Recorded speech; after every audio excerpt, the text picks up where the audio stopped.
Welcome back to Face the Nation. We turn now to a Democrat on the House Intelligence Committee, Alabama Congresswoman Terri Sewell. Congresswoman, welcome.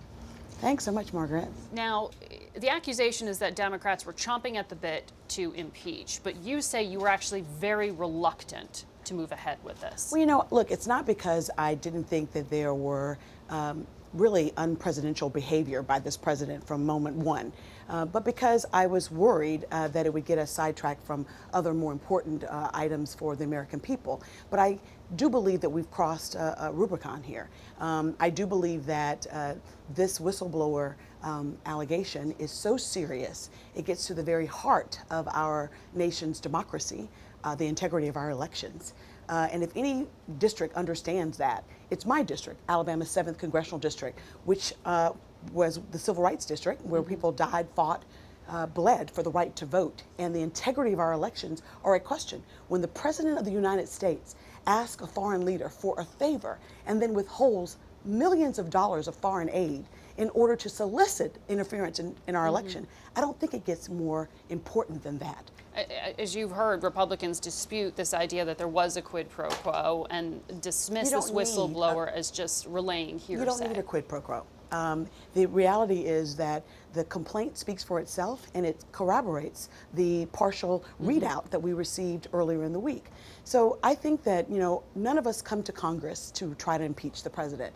I know the people elected me to go to Congress to lower prescription drug prices for them, to make sure that we have an equal level playing field when it comes to education. But I think that we find ourselves at a very sombering moment in Americans' history. And we can either choose to live by the oath that we took, which is to uphold this Constitution and get to the bottom of what's going on. We need to understand that what the Speaker has done is initiated an inquiry. An inquiry. And obviously, the roadmap is the complaint. It raises lots of concerns as to the extent of this president's portrayal, and we need to get to the bottom of that. We need to do so in a deliberate manner.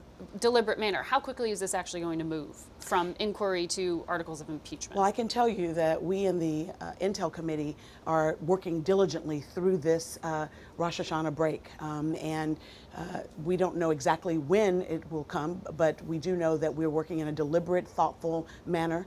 We'll follow the facts where they lead us, and the American people deserve to understand and know to what extent did the president interfere in our elections, and to what extent has it been a cover-up. I think all of those things are, unfortunately, we're at this moment in American history, but we need to live up to our oath if the president's not going to live up to his. As a Democrat, you said this worried you, that you wouldn't be able to get real work done for your constituents. In the polling that CBS has done, 42% of people polled think Congress will still work on legislation. 58% of Americans say they're going to be just too distracted. But we've already shown that we can do both. How can you work with the president when there's an effort underway to impeach him? How is it possible to do both things? Well, first of all, we can do things in a methodical, diligent way. The Intel Committee will conduct the investigation, and I'm on the House Ways and Means Committee. We are working diligently to address surprise billing, to address the prescription drug problem that we have in America. I'm also on the working group of Democrats that's looking at USMCA. Right. So we have a lot of things going on simultaneously. We are multitaskers as legislators, and we can do both.